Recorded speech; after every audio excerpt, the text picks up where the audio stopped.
Tomorrow starts November. If your spirit team could tell you what the main thing they wanted you to focus on for this upcoming month.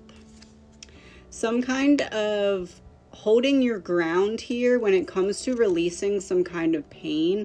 We also have the Hanged Man. So this is like sticking to your guns on a sacrifice that you made and not allowing yourself to go back and doubt yourself or question yourself, because you're about to learn a major truth that's going to take you on an adventure here. You're walking away from something unfulfilling in order to get what you want, but it doesn't feel like you're walking away from a person. It feels like you're walking away from a mindset, and specifically an avenue of internal dialogue that you go down when you're frustrated with yourself or when you're frustrated with your circumstances. This is the month of really focusing on correcting any internal dialogue that's not serving you, even if you don't see the immediate effect of it. You're just like, okay, well, I always talk to myself like that in my head and whatever. This is the month. Try and change it and see what that changes for you externally as well.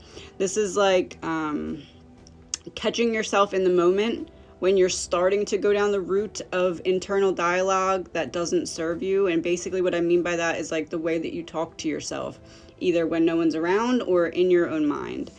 And allowing yourself to stop yourself dead in your tracks when you start to see this conversation that I'm having with myself, or the way that I'm thinking about myself or talking about myself, it's not serving me. And typically in the past, you may have kind of just finished the day out and tried better the next day. Your guides, your higher self really wants you to let this be the month where you say, I'm noticing this behavior, I'm noticing this pattern, I'm noticing this negative or low vibrational or detrimental internal dialogue, and I'm stopping it right now. And the best way to stop it in its tracks is to have something else to replace it with. Because if you kind of just take it away and then there's nothing, you feel trapped. It's harder to give yourself that fresh start. This is like false start after false start, because you try to stop yourself and then you don't have a replacement behavior, so you end up falling back into it.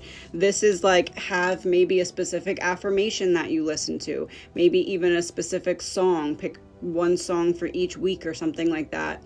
That's like a positive, uplifting song, or at least a song that will kind of call you out for not fully being on your own team and getting you back on your own team. The internal dialogue here feels like you bench yourself in the middle of the game. Like things start to get intense and you're like, okay, no, sit on the bench, to yourself in your own energy. But this is like going forward, but with tools, so that if you start to slip back into bad behaviors, you can stop yourself and correct course right there.